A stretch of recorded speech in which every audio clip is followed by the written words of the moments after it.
Ciao cari vanitici, bem-vindos, sto quale é o canal Lengua Mari. Pessoal, vocês são bem-vindos, esse aqui é o canal Lengua Mari, eu sou o Fernando Menegatti, professor de Língua Vênita, aqui do Lengua Mari e, obviamente, eu já te convido para curtir o vídeo, se inscrever no canal, deixar aí o seu like e também o seu comentário a respeito, né, do conteúdo que a gente vai discutir aqui e não esquece de ativar o sino das notificações porque é importante para você receber o conteúdo que vai ao ar sempre aqui no Lengua Mari todos os dias, como vocês sabem.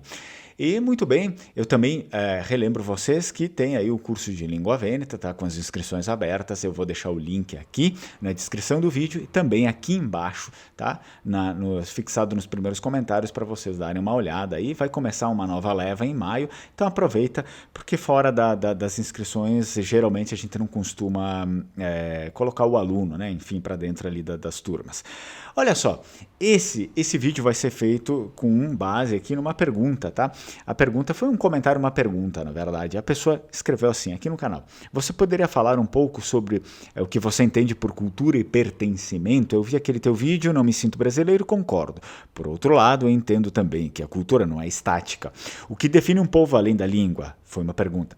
Por exemplo, você sabe se antigamente os vênetos que cresciam em outras regiões, como a Grécia, eram vistos pelos próprios vênetos como vênetos ou como gregos? Bom, a gente vai ter que dividir um pouco isso. O que acontece? A primeira foi, você poderia falar um pouco sobre o que você entende por cultura e pertencimento. A primeira coisa que eu falo sobre isso, vocês sabem a minha opinião, e não é só uma mera opinião, são estudos já comprovados, muitos estudos a respeito disso. Eu mesmo, apesar de não me considerar um acadêmico, eu tenho mestrado, eu estudo bastante sobre isso. E o que acontece? O primeiro pilar de toda a cultura e todo pertencimento acaba sendo a própria língua, porque nós humanos somos seres comunicativos, né? Nós utilizamos a nossa comunicação, desenvolvemos a fala justamente por isso. A partir da nossa fala temos uma língua, a partir dessa língua a gente preserva muitas coisas, inclusive a nossa visão de mundo. Quando uma língua morre, eu já cansei de falar isso, né? Quando uma língua morre, toda a visão de mundo daquele povo também morre. Vocês podem ver aqui no Brasil, por exemplo, várias populações que chegaram aqui, vários povos que chegaram aqui, perderam as suas línguas de origem e esse é o primeiro fato da cultura de origem começar a ser perdida. Quando você muda a língua, muda a cultura de origem também, porque acaba sendo uma outra visão, muitas vezes, né? Toda a abrangência, a história das palavras, na verdade, elas são diferentes, né? Os conceitos das palavras, os conceitos intelectuais dessas palavras que entram na nossa cabeça são diferentes, a nossa formação, o nosso modo de aprender, tudo é diferente, de uma cultura para outra. Tanto que vocês podem perceber que mesmo as línguas neolatinas, muitas vezes elas têm, digamos assim, palavras que são semelhantes, mas funcionam como falsos cognatos. Por que existem esses falsos cognatos? Porque cada cultura, cada povo tem uma percepção diferente sobre aquela palavra. Ah, mas a palavra é a mesma, veio da mesma origem do latim. Sim, mas o significado é diferente porque as pessoas são diferentes, elas enxergam aquelas coisas de um modo diferente. Então, basicamente, isso tentando explicar de uma forma mais básica, a língua é o primeiro ponto. Sem a língua, tudo desmorona, né? Então, depois, eu vi aquele teu vídeo, não me sinto brasileiro, concordo. Por outro lado, eu entendo também que a cultura não é estática. Eu também concordo, a cultura não é estática. Na verdade, cada geração, ela pode... Não digo que ela mude assim drasticamente, mas muitas coisas são adicionadas a ela e pontos de vistas começam a ser diferentes. Algumas coisas são eternas, basicamente, em todas as gerações. Ah, não, uma geração que está vindo agora é diferente, é muito diferente da minha.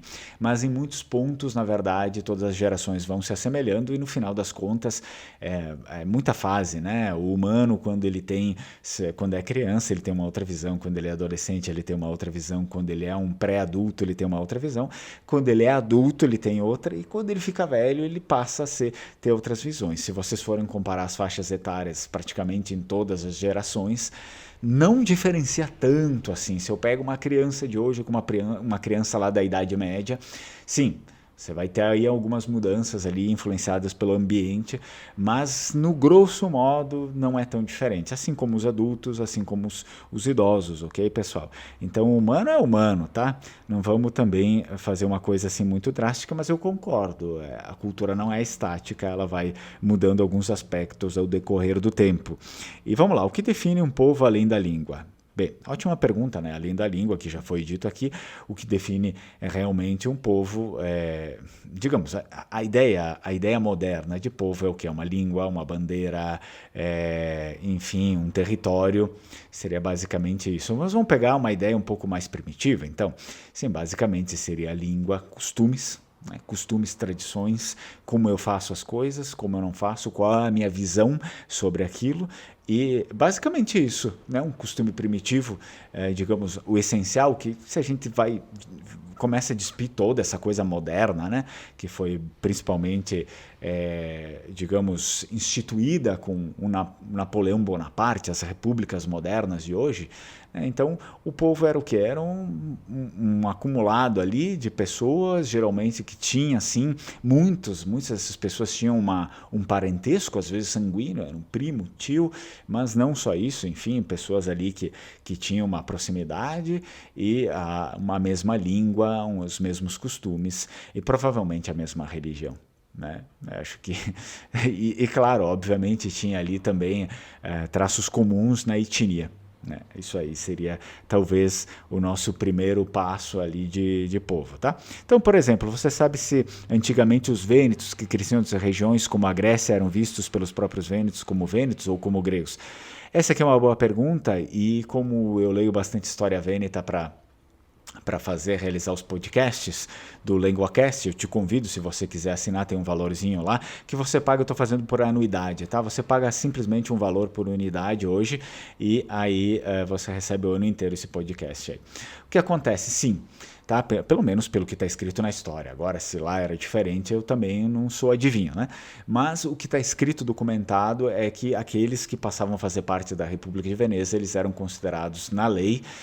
Eu digo, enfim, a lei instituída porque a gente sabe que não existiam leis escritas naquele período, mas existiam personagens, senadores e tudo mais que eles faziam a lei valer.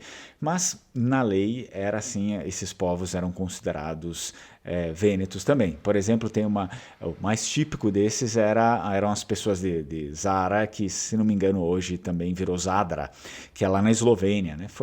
Teve a conquista lá e tudo mais. Vocês sabem que muitas partes aí da Eslovênia, Croácia e tal, Montenegro, fizeram parte da República de Veneza e tem atestado nos documentos ali que essas pessoas também eram considerados vênetos. Isso não mudava para outras pessoas que nascessem fora do Vêneto. Tanto que, certa vez, pensaram, na verdade teve um doge que pensou em mudar a sede da República de Veneza para Constantinopla, justamente para tentar, enfim, valorizar os vênetos que estavam em Constantinopla e toda essa coisa, né, para ter um apoio político ali também maior, enfim.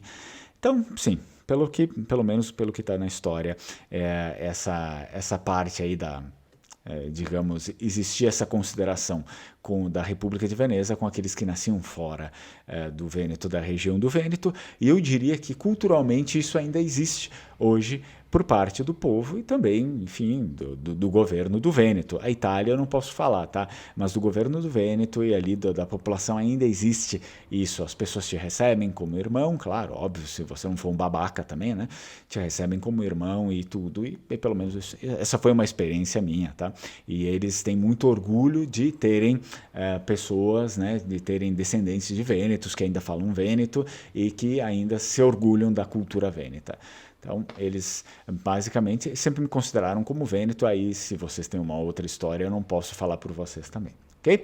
Então, espero que eu tenha respondido a essa. Eu agradeço muito aí pelos comentários de vocês. Me deixa aqui comentário aqui no vídeo, aqui embaixo.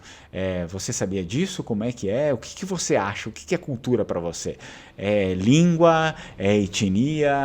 O que faz parte de um povo? O que constrói um povo para você? Tá? Então, porque assim, eu sei que tem coisas ali que foram definidas, né, do que é um povo, mas às vezes tem algumas coisas que são subjetivas para cada um. O que é um povo para você? Me deixa aí embaixo nos comentários e, de repente, se você quiser pedir alguma coisa, eu posso vir num outro vídeo e também comentar sobre isso. Não esquece de dar uma olhada no curso de Língua Vêneta, a pilastra da cultura. Tsai tsai, Strucon.